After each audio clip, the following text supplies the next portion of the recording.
Alhamdulillah, kita masuk ke rahasia yang kedua, yaitu mengikuti, mematuhi standar operasional prosedur karantina tahfidz.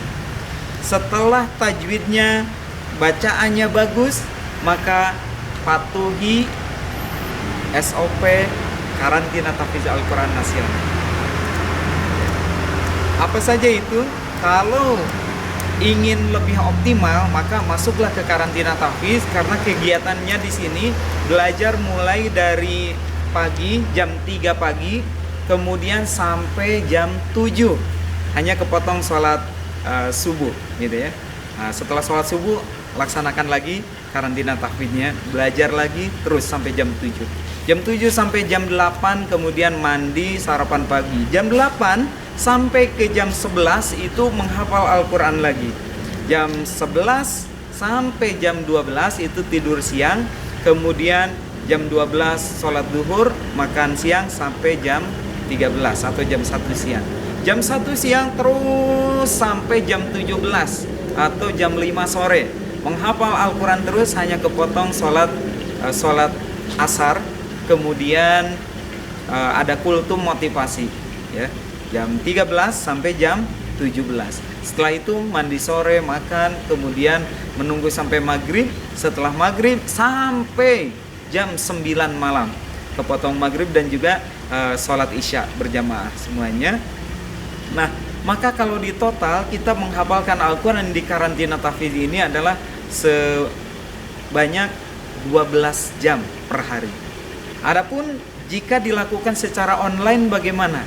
Nah, tentu akan berbeda intensitasnya dengan sistem karantina tahfidz offline.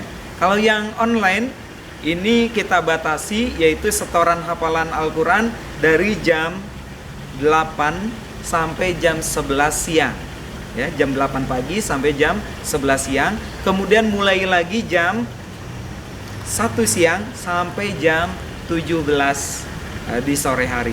Hanya kepotong waktu sholat asar saja.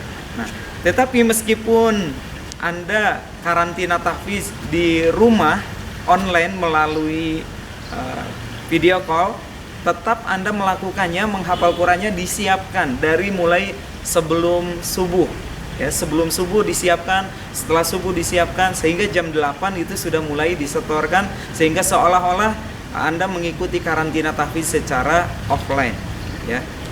Disiplinkan diri mengikuti SOP ini, yaitu kalau di karantina tahfidz antara 10 sampai 12 jam, maka Anda pun di rumah karantina secara mandiri, terus fokus menghafal Al-Quran. Ketika jam 8 sampai di jam-jam setoran hafalan Al-Quran, itu Anda boleh menyetorkan hafalan Al-Quran satu halaman.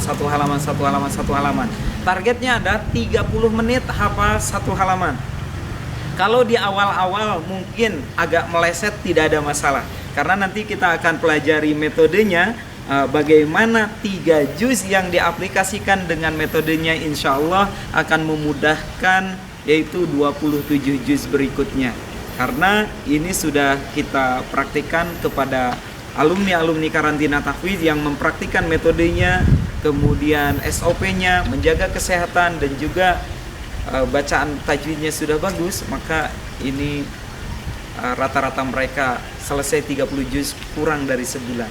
Adapun yang kurang dari 30 juz biasanya dari 4 hal ini ada yang dikurangi. Oleh karena itu tolong dioptimalkan. Ingat, yang pertama mampu membaca Al-Quran sesuai kaidah tajwid. Yang kedua yaitu mengikuti disiplin SOP karantina tahfidz. Yang ketiga nanti saya akan jelaskan, yaitu menjaga kesehatan. Kemudian yang keempat itu yang akan kita praktikkan adalah metode Yadain li Tahfidil Quran. Terima kasih atas perhatiannya. Kita lanjutkan di video setelah ini.